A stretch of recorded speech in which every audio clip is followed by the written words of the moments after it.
Here is press statement by the Efcc over freezing of the Osun State government account, posted by Bayo Ononuga on his X handle. Let's go ahead and read before I say what I want to say.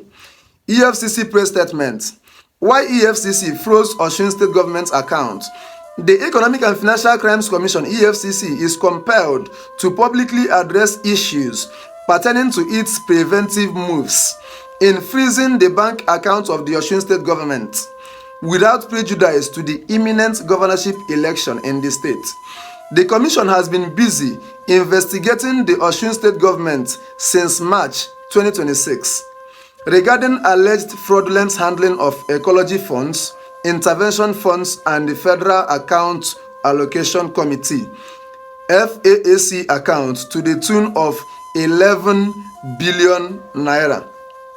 To this end, some officials of the state government, especially the Accountant General of the state, have had interviews with investigators of the EFCC. These ongoing investigations of the state government would not have warranted any placement of post-no debit order on its account, but for the precipitate and unwarranted movement of funds from the account to different suspicious accounts since August 2nd, 2026. Underline that statement, unwarranted movement of funds. I'll still come to that. The commission noticed huge transfers of funds into different corporate entities and had to swiftly halt the trend by freezing the accounts from which such heavy funds are being moved. The EFCC's preventive mandate is a public-inclined framework of safeguarding public funds, assets, and resources. The Commission cannot watch idly while a state government's account is being pillaged, while the Commission is fully aware of the impending governorship election in Osun State.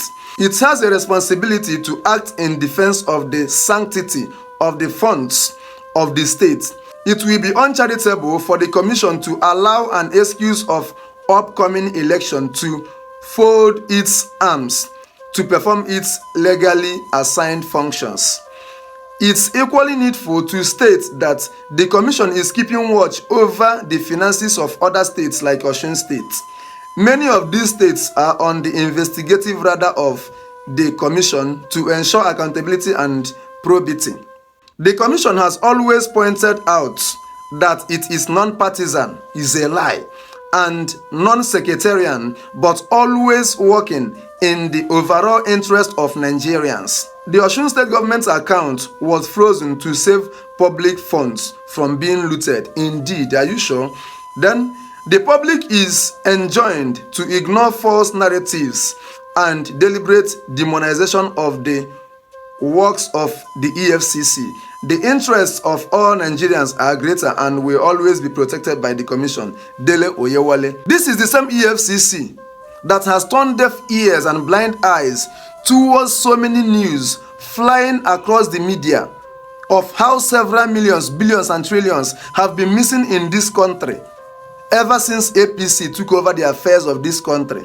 So you are telling me that you froze the Osun State government account because there were unwarranted movements of funds from that account. First of all, I'm not trying to defend anyone here. I'm not trying to defend Governor Adeleke of Osun State because I can't say whether he is innocent or not innocent. But if you want to fight corruption, why can't you fight it thoroughly? Why can't you fight it thoroughly in the sense that the people of the APC party seem to have immunity against EFCC, unlike other political party members? Why? This is the same EFCC that has failed to investigate and give us reasonable statements and reasonable information and explain to us how a fake agency was formed and was used to move such huge amount of trillion from the government's purse. Gradually, that matter is gradually dying down, is gradually being swept under the carpet. The case of Yahaya Bello, we don't know how that case ended. And Yahaya Bello is about to become senator come 2027. So many of them in the APC party have not been probed by the EFCC. And yet, you are telling us that you are not partisan. It's a lie. Don't tell me that. Whenever it's a matter that concerns any APC party member, EFCC usually turn deaf ears and blind eyes to it. But when it concerns other political party members, then they will bring out their full force to go against it. Please, if you want to fight corruption, fight it thoroughly. Please, that's my own take on this. I'm not here to defend anyone. Rather, I want to air out my opinion on how I feel and how these things are playing out.